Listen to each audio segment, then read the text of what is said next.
Due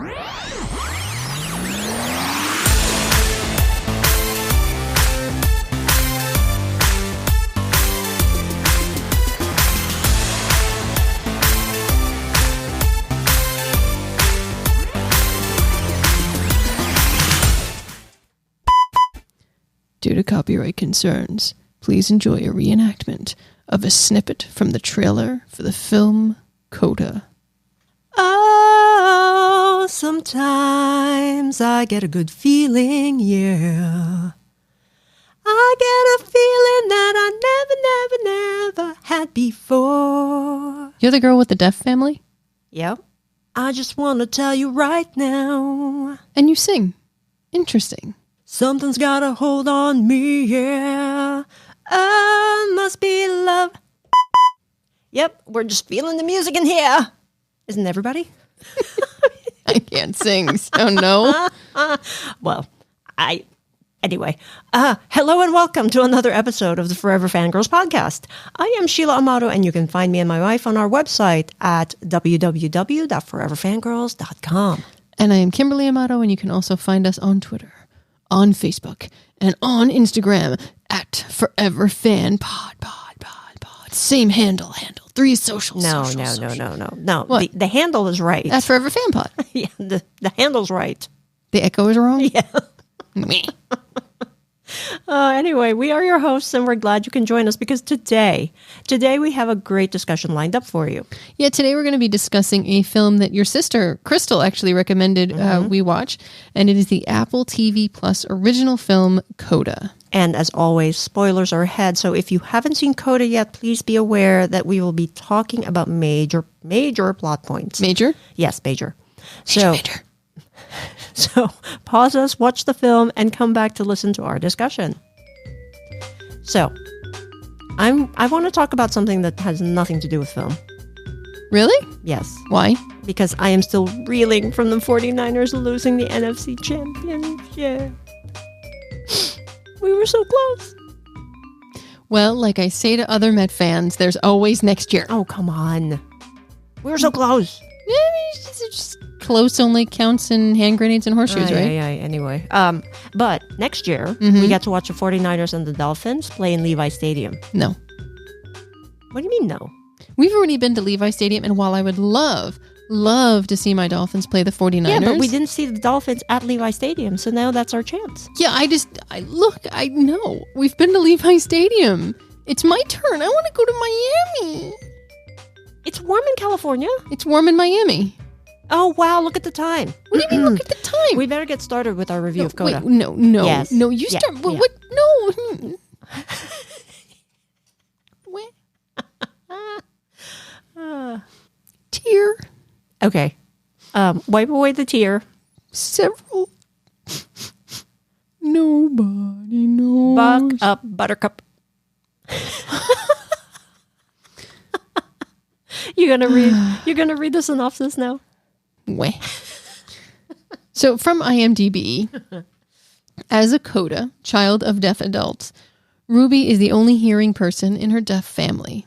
When the family's fishing business is threatened, Ruby finds herself torn between pursuing her love of music by wanting to go to Berklee College of Music and her fear of abandoning her parents. Yeah, and this film actually won, and I didn't realize this, it won more awards at Sundance than any other film that premiered there in its history. So I'm like, wow. Whoa. That's a lot. Yeah, that's insane. So I'm like, I wonder if the movie actually matches the hype, right? So the only thing that I wanted to add to your synopsis is that she joins choir on a whim because a boy that she has a crush on actually was in choir. And she didn't know if she could sing because, she's a child of deaf adults. And so I guess she then just blossomed in choir. And then that's when she had this crisis, right? Does she stay and help her parents, or does she go and follow her heart? But her choir teacher, do you want to try to say his name? Bernardo. You want me to say it? I can't roll my I can't roll my R's. Bernardo. You know what? Perro. You know what? Mr. V. Bernardo Villalobos. Yes. So you can roll your R's. You can say his full name. I'm going to just say Mr. V. Okay. So then with that, let's start with talking about the good. Okie dokie. I mean, I think the acting was on point. Oh my gosh. I mean, Marlee Matlin. Mm-hmm. She's like incredible. And I actually did not know that she won an Oscar. Yep. Because I have never seen the movie Children of the Lesser God. Maybe we should add that to your Maybe we should. watch list. Yeah, just so that I can see that. And, it's just amazing to me, that she has built a career in film as a deaf person. And she's actually one of the interviews that we were watching. Mm-hmm. She was actually mentioned as being the most well-known deaf actor. Yeah, I mean, she's incredible. She is, and I say this about a lot of actors that I really like, and it's not easy to do when I say they kind of draw you to them. They draw your eye, they draw your attention. But, she just has this personality and this way about her on screen and on the small screen with like the L Word, for example. I mean, you're playing across from Jennifer Beals. Mm-hmm.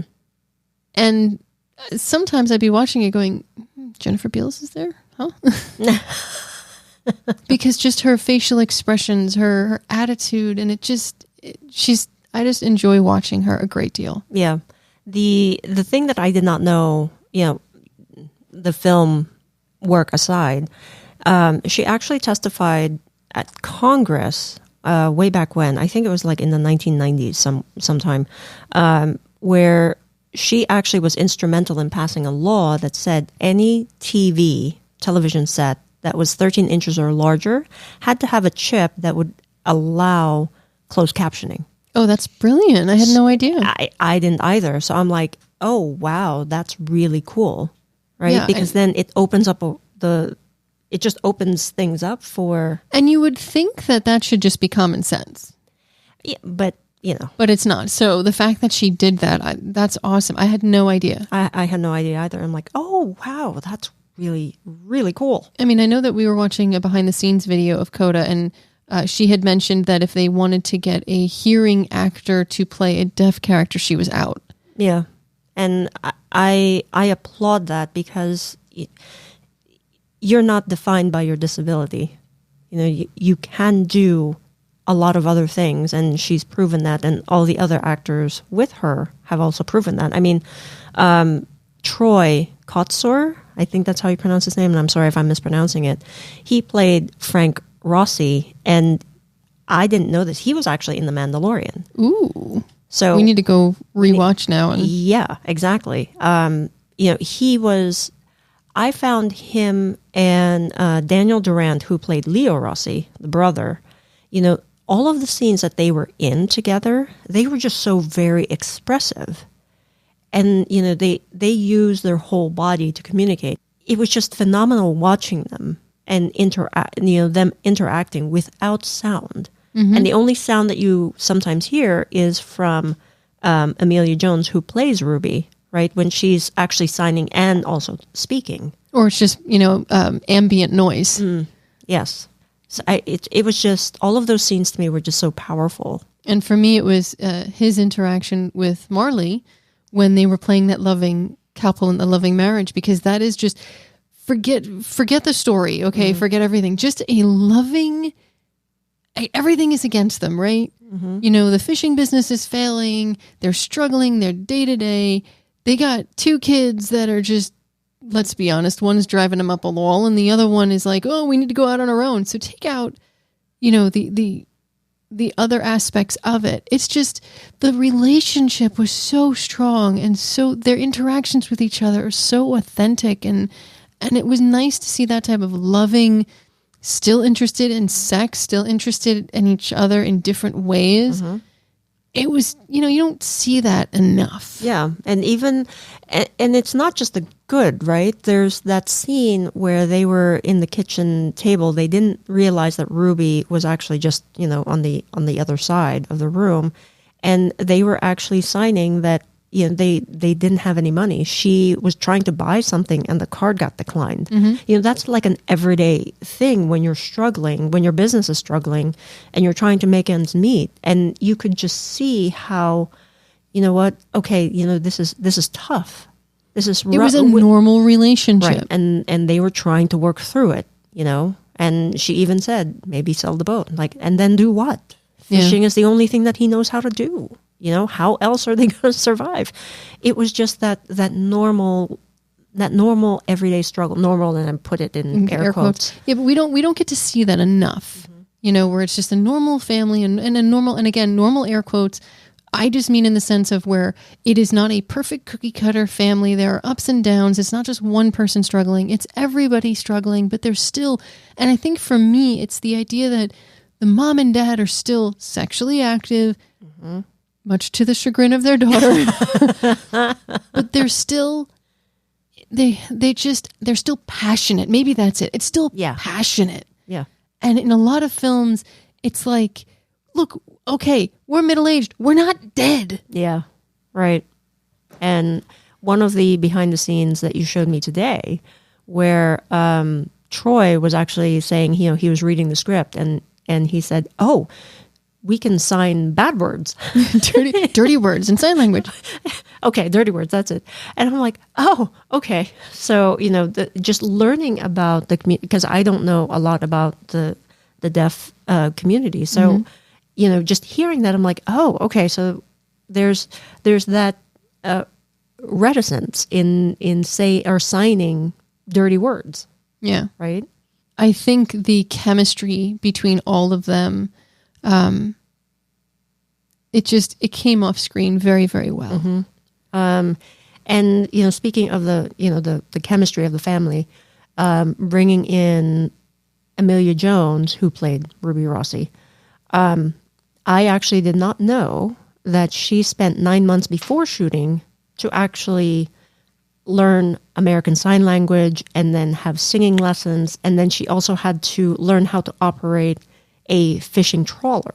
I'm like, holy crap. And this kid was 17 when she did all of this. And then to top it off, when they were, the behind the scenes thing, when they were discussing what your hardest scene was, in her case, it was when the father and the son were in front of the fishing panel or whatever, or the Coast Guardy official peoples, and she had to learn everybody's lines, basically. Right. Either in sign language and her own, verbally to speak, but she needed to know everybody's lines. And I'm like, this, it just goes to show you what a good production crew, good cast, and everybody can put together. Yeah. And it's extremely impressive. Yeah. She actually also said that, one of the hardest scenes for her was that last scene when she was doing the audition. Oh, the singing and the sign language together. Because she was singing and doing the sign. So she was saying that, all of the culmination of all of the things that she was learning, she had to do, on set. Yeah. It's not that she was singing, and then the tracks were overlaid. She was actually, they were recording live. And I'm just like, yee. They also said in an article I was reading, the take they used for that, she got super emotional because it was one of the last scenes they were shooting. So they were getting close to being completely wrapped. And she was looking up at her co-stars and she lost the note. And it was just a very emotional note that she kind of eked out. And that's the scene they kept. But I mean, I can't say enough about the cast of this. Yeah, it's just an amazing cast. And, to accompany the cast, the music in this film, I'm just like blown away. Like all of the classic music. I mean, it's just, all of the music and the fact that they're in choir, it brought me back to when I was in high school taking choir, and all of the jokes, like talking about, Mr. V saying, okay, Bernardo. Talking about whether or not, you're a soprano or you're an alto or you just have been watching too much Glee. I'm like, wait, how did he know that? I've been watching too much Glee. But anyway, it's just, I I love the fact that there was just so much awesome music in here, and they were singing it. It was their own renditions. Going into a little more about the story, it's like the story overall was very simple. Mm-hmm. It's about a family struggling. It's about a young girl, a coming of age story, a girl trying to find her place in the world. Mm-hmm. Granted, she's in two different worlds that most people aren't, but it's really a very simple story, but yet one of the most powerful messages when done well. Mm-hmm. And it's, she's basically stuck between two worlds because she doesn't quite fit in either. Yeah. I mean, she does mention she's been bullied because she couldn't speak well. Right. Which, I understand why she was hesitant to sing after that. Yeah. And, she is then, almost like a tigress when, they're making fun of her family and, she wants to protect them. But then, she's hurt because she hears all of the making fun of, it's just, and they say ignore it because it's no big deal, but it's hard to ignore it when you constantly hear it all the time. Mm-hmm. And it denigrates the people you love. Yeah. And, going back to the acting, it's just, with the story, the way they were acting it was just the nuances of the body languages of everybody, of all the actors. I think it was in an interview that I was watching with Amelia that she was saying the thing that she needed to get used to was that working with Marley and the other two, Troy and Daniel, is that they were very direct, right? And they always had like intense eye contact because that's how they speak. And so she had to get used to that because when you're hearing someone, you don't necessarily have to look at them, right? Or it's just one of those things where it was just very like, I don't know what the word to use, but it was an adjustment. It was an adjustment. And I was going to say it was like in your face, but... Well, it might have been jarring because it was something that she wasn't accustomed to. Yeah. And it just translated that, all of the body language, it was just very... It spoke loudest to me. Yeah, I mean... See, I loved Bernardo's character. You just like saying his name. Bernardo.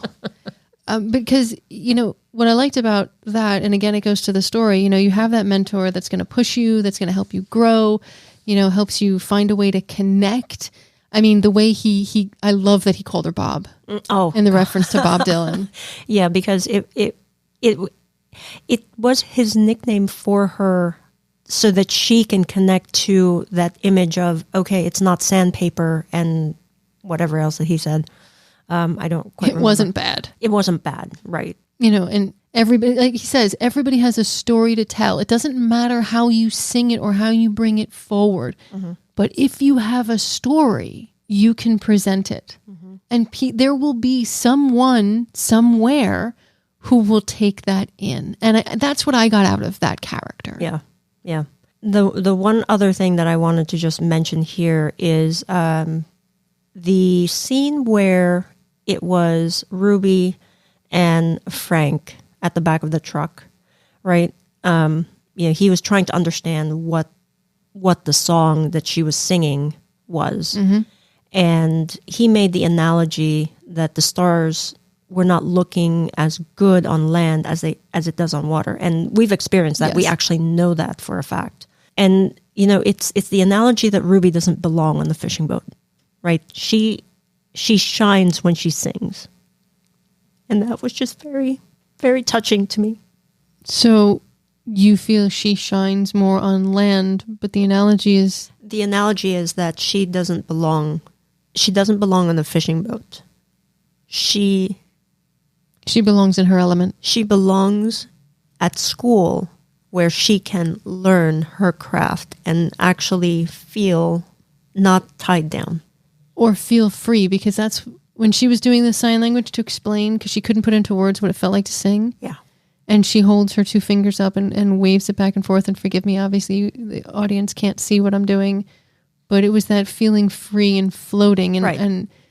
But if people have seen the film, they know exactly that. Because she could not articulate how singing meant to her. She had to sign it. Well, technically, it's her first language. It is. It is. But yeah, it's a gorgeous analogy. I will be honest, I took it the wrong way initially. Oh, did you? I needed to sit with it for a minute because when you hear something but it doesn't register. Mm-hmm. And I thought it was, him trying to convince her not to go. The stars shine brighter out in the ocean. They're prettier there. Why don't you stay? And that's where my head went. And then I realized, oh no. And that's when I understood. No, he's saying, you may miss those stars. And yeah, they shine bright there. But she is noticing how beautiful everything is here. And she belongs here. And she's beautiful on stage. And I understood that after. But it needed to sit with it for a minute. I'll be honest, I've needed to sit with this film and watch it more than once to get all of the underlying themes that I missed, because there's just a lot in here, and even though it's a simple story, there's a lot of layers to it. Yeah, and it's just that scene just blew me away, and still blows me away to the point of me bubbling over here, crying. Well, I'm gonna continue so you get a little bit of a break, okay? Okay. The most impactful sequence for me in the whole film, and I even said it to you when we watched it the first time, was when she's singing, and then she's singing the duet, and all of a sudden the music fades out, and there's nothing. It's just silence. Yeah. And you're getting their perspective on the concert, and they don't know what she's singing. She's not signing, so they don't. I'm assuming too far away to read lips. I don't know, but I'm assuming. Yeah. And what they're getting out of it is people are shaking and they're crying and they're cheering and they're clapping, and they're realizing all of these people are being affected by their daughter. Yeah. And the fact, it's also a stark reminder that they're not yet part of that community, right? It's still very different. They're still not. I don't know what I'm trying to say here. It's just it's very isolating. That's all I can say. While she is their daughter and she loves them dearly, she still has a connection to a world they will never be able to connect to. Yeah. I mean, in the behind the scenes thing, Marley had admitted that one most challenging thing for her to do was to say a line. If I was blind, would you want to be a painter? Yeah. In reference to Ruby wanting to sing. Right. And I understand that. She even admits that initially she was upset that her daughter was hearing. Mm-hmm. Because she was concerned about what they would have to connect to one another. And I think that is always there, that fear of losing. I mean, this is their child on a stage singing. Everybody loves her. Everybody is responding to it, and they can't share that with her. Yeah. Well, it's like that scene, at the kitchen table. Tinder is okay, but music is not, because Tinder they can do as a family. They can all share. Like, oh, okay. I mean, but they're afraid, I guess in that sequence when she was singing, it's like, it's not just, this is your baby, mm-hmm. your youngest. It's that fear of letting go. Mm-hmm. Now, couple that with the fact that since she's been born, she's been the translator, the intermediary, the one who's been able to help them. Yeah. She's never really been a child. Yeah. And because of that, I think Leo is the brother, correct? Mm-hmm. Leo has kind of felt like he's been pushed to the side. Even though he's the big brother, he should help. And I think he actually has that argument with Ruby where he says, you can sing. You can do this. I can take care of the family. Go. Yeah. We'll be okay. We love you, but we'll be okay. Yeah. Because it's hard. Change is hard. Yeah. Right? We were talking about that in the last episode. But that's such a universal thing. Yeah. And that it's also hard to let go. That Miles was actually, talking about perspectives, right? Miles thinks that Ruby's family is perfect. He thought that she was a total baller when they were in the 3rd grade because she was ordering beer for her parents because she, like you were saying, mm-hmm. she was the interpreter. and his family life is not, it's not that close. Yeah. So, from his perspective, she's just like, oh my God, awesome. That's why he was so afraid to sing with her. It just goes to show you that everybody's perspective is completely different. We don't live in anybody's shoes but our own, and we have to take our perspective, but take other people's perspectives into account when dealing with all of us. Yeah. If I'm just watching a TV show by myself, it's my perspective. But if I'm having a conversation or doing a group project with people, and people come from different, backgrounds and experiences, they're going to come up with different answers than me. And we have to work together to create something. Yeah. So, okay. I think we went on with the good, huh? A lot. Yeah. So, okay. Let's go ahead with the bad. Sure. All right. So as far as the movie is concerned, I thought that there were a lot of idealistic moments here. Yeah. Like being late to an audition. When we were in choir, my choir teacher always told us, you have to be there early, because when they tell us we have to go, we have to be on stage, right? You have to be on time. And that to me was just like, it was hard for me to kind of go with, to accept. Yeah. When I was in high school, and we had our class actually went to All-State. Yay. And so we had to memorize what our lines were, but we still had to have sheet music, and we each had our own, and we had to bring them. That was like our Bible. We were had that in band. we would not go anywhere without that thing. So, not having your sheet music. But again, it kind of goes with the character, right? She was always torn, doing a lot of different things, and so it kind of fit. But it's that. Yeah. I mean, if I had shown up to band without my music, they would have been like, okay, that's great. Have a great day. Yeah. But I understood. It's to show that she's frazzled. Yeah. She can't really get anything done because she's constantly being pulled in different directions. Right. But she was given the chance. So I'm like, okay, you know what? That also shows that sometimes you got to give someone a break. I understand that. I'm just going to, I mean, can it fall within the realm of disbelief? Yes. But having the experiences and the perspective we had, it just, that was one thing where I was like, I mean, again, maybe times have changed, but when I was auditioning, what I was auditioning for, if you're late, you're late. And unless they really liked you, or it was a really small call, I had seen people that were told, thank you, but no thank you. Yeah. So, and it could just be my experience in the few places I had been. Yeah. So that's about the film itself. We actually want to bring up something that's outside of the film. Yeah, and I'm going to try to explain this to the best of my ability. When CODA was being made, it had a script. The people behind it went to foreign distributors and asked them to purchase the rights, if I'm, again, following this correctly, of the film. So when the film was completed, they could show it in their country. Now, it went to Sundance. It did exorbitantly well. It won all of these awards. And then Apple came a-calling. Apple bought it. Well, we should mention that the budget of the budget, because of these investments, the budget became $10 million. So all of these foreign distribution companies invested in CODA before anything was shot at all. Right. Just based on the script. And they invested, and it became a $10 million budget. Now, when they went to Sundance and they did very, very well, Apple came a-calling, and Apple bought it for, I think it was $25 million. For the worldwide rights. So here's the problem. Those other distribution companies own the rights in their country, and Apple just bought the worldwide rights.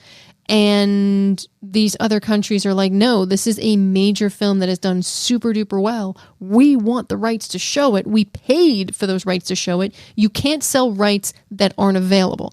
So there's a push to put a buyback clause where if somebody like Apple or Netflix or whomever buys it, these small production distribution companies in these foreign countries need to turn around and sell it back. It's really unfair. Yeah, it is. And the article which we will actually post on our website, on our The show notes page, so that you can also read the article, is that if you do that, then there's no incentive for all of these distribution companies to make money. Yeah. We won't have another film like CODA because it will never, I shouldn't say it will never. It might not get made because what's getting it produced, and I still love that a $10 million film is independent, but what's getting it done is the fact that these foreign distribution companies are willing to take the risk. To take a chance. And basically you're saying, oh, guess what? We're going to hand you a script and you now have to take a chance. And if it flops, don't worry about it. You'll get it anyway. But if it's a success, you're never going to see a lot of money. Right. Yeah. And that's totally What's the unfair. point of them investing at that point? Right. Exactly. So yeah, that's the bad. I really don't agree with that whole. The more I read about it, the more I was like, I see it getting dirty. Will it? I don't know. Yeah. I don't know, but I hope that there's a positive resolution. I don't know what that would be. I have a question though. How could the sale go through if the rights were being held elsewhere? Well, that's my question to you. Someone missed their due diligence here, because why would you buy something that was already sold? I mean, it says worldwide rights in a contract. Doesn't that make the contract null and void? I don't, you know what? I don't understand. I don't either, because I don't understand all of that. I'm so sorry. Anyway. Presenting information that we don't understand. I'm so sorry. So maybe we should move on then. Yeah, let's just go to the cute. Okay. We're already in the bad. Well, I said that let's move on from the bad. Oh, let's move on from the bad. Yes. Sorry. So we actually did a lot of cute already in the good. Yeah. The one thing here that we have not said is towards the end, when they're going to Boston, and Marley's character says, well, if we're going to kick you out, we're going to kick you out as a family. Yep.